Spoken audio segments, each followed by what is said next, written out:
Dans le prochain épisode de Ici tout commence. Tandis qu'Elliot est de plus en plus isolé, Antoine lance un défi à Suleiman. En parallèle, Landira et Tessier reviennent sur leur duel. Attention, les paragraphes qui suivent contiennent des spoilers sur l'épisode d'Ici tout commence diffusé demain soir sur TF1. Si vous ne voulez rien savoir, ne lisez pas ce qui suit. Jeudi 9 décembre dans Ici tout commence. Elliot est de plus en plus isolé. Elliot a trouvé refuge chez les Gaysack. Au petit matin, il est en proie à un nouveau cauchemar dans lequel il supplie en pleurs ses parents de lui ouvrir la porte de chez eux. Dehors, il fait nuit et seules les décorations de Noël illuminent l'obscurité. À travers la fenêtre, un homme le regarde avant de refermer le rideau comme si de rien n'était. Au moment où Celia frappe à la porte de sa chambre, Elliot se réveille alors les larmes aux yeux. Après qu'il a prétendu avoir passé une bonne nuit, il indique à Celia n'avoir eu aucune nouvelle de Mehdi et Hortense. Dans la mesure où il s'est excusé, le jeune homme ne comprend pas pourquoi ses amis lui en veulent à ce point. En toute sincérité, Celia lui fait donc comprendre qu'en ce moment il n'est pas facile à gérer puis le pousse à se confier. En vain. Avant de partir, la fille Gaysack souligne que s'il continue à agir de la sorte, il finira seul. Peu après, Elliot tente de joindre un certain Aurélien. Comme il ne répond pas, il lui envoie un message pour lui faire savoir qu'il a besoin de le voir rapidement. Plus tard, Maxime aborde Elliot dans les vestiaires pour discuter du menu de Noël. Tandis que celui-ci veut reporter cette discussion, le fils Delcourt lui rappelle qu'il a besoin de son aide puis cherche à savoir si certains de leurs camarades ont raison de penser qu'il fait exprès de planter la brigade. Il a beau détester Noël, Elliot affirme cependant fermement qu'il se donne à fond. De leur côté, Hortense et Mehdi arrivent à leur tour dans la pièce. Lorsqu'Elliot essaie de lui présenter ses excuses, Mehdi l'informe qu'il ne pourra pas faire sa bûche de Noël à cause de lui. En effet, il a une entorse au doigt qui lui vaut une immobilisation totale de 15 jours. Par la suite, Elliot profite de croiser Hortense dans le parc pour lui demander pardon. Malheureusement, elle lui en veut terriblement. Selon elle, un ami se doit de dire les choses quand ça va mal au lieu de tout garder pour lui au point de devenir injuste. Avant de partir, Hortense lance qu'elle ne veut pas d'un ami comme lui. Et de préciser que jusque-là, elle croyait qu'il était une belle personne. Alors qu'Elliot se dit certain qu'ils finiront par surmonter ce différend, Hortense rétorque qu'elle ne veut plus jamais le revoir. Non loin de là, Tessier a convoqué Maxime pour comprendre ce qui est arrivé à la main de Mehdi.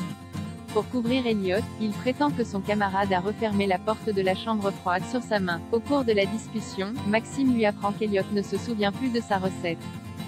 Souhaitant absolument que le plat de son élève figure sur la carte de Noël, le directeur de l'institut somme Maxime de tirer le meilleur de sa brigade pour sortir le repas de fête le plus réussi que l'établissement ait connu. Après avoir rejoint Elliot pour mettre les choses au clair, Maxime lui fait comprendre fermement qu'ils vont devoir trouver une solution pour travailler de manière plus efficace ensemble. Pendant qu'il répond qu'il est prêt à faire davantage d'efforts pour la brigade, Elliot reçoit un message d'Aurélien qui l'attend devant l'institut.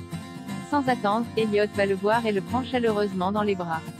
Un geste qui n'est pas passé inaperçu aux yeux de Celia qui imagine qu'il trompe Greg. Antoine lance un défi à Suleiman. Antoine a bien du mal à saisir la nouvelle passion de son fils pour la cuisine. Suleiman passant plus de temps dans le parc que derrière les fourneaux, il en vient à se demander si son fils ne serait pas revenu à Calvière uniquement pour se la couler douce. Comme Rose l'enjoint à lui laisser une chance, Antoine consent à essayer mais menace malgré tout de le renvoyer à Montpellier s'il le voit flâner. Doutant des réelles motivations de son fils pour intégrer l'Institut Auguste Armand, Antoine le met donc au défi de concocter un plat qu'il n'a jamais cuisiné pour le dîner. Déterminé à relever le défi, le jeune homme s'empresse de solliciter l'aide de Maxime. Malheureusement, il n'a pas le temps car il doit s'occuper de la carte de Noël. Dos au mur, Suleiman n'a pas d'autre choix que d'improvviser quand Rose et Antoine découvrent la cuisine sans dessus-dessous avec une odeur de brûlé. L'apprenti chef prétend s'être laissé emporter par la créativité. Si le couple espérait déguster un plat inédit, Suleiman a seulement troqué ses lasagnes au bœuf contre des lasagnes au poulet et aux légumes d'hiver. De plus, le plat n'a aucune saveur en plus d'être carbonisé. Tandis que Suleiman supplie son père de lui accorder une seconde chance, ce dernier lui donne une semaine pour sortir un plat digne de ce nom.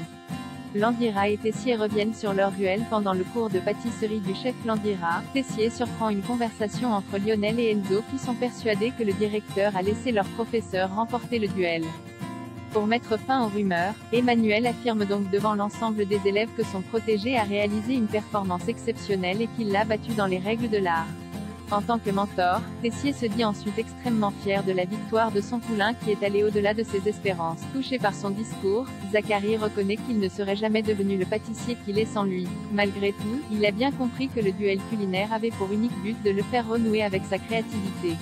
Le retour de Gabriel n'ayant servi à rien, Emmanuel confirme qu'il avait besoin d'un plan B. Toutefois, il précise que ce qu'il a dit à leurs élèves était vrai. Bien qu'il ait toujours été un excellent pâtissier, Emmanuel reconnaît que Zachary est bien meilleur que lui.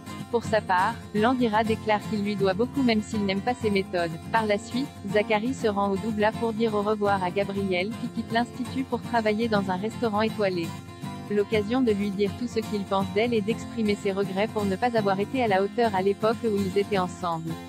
Le passé désormais derrière eux, Zachary et Gabrielle se prennent dans les bras une dernière fois avant que leurs routes se séparent.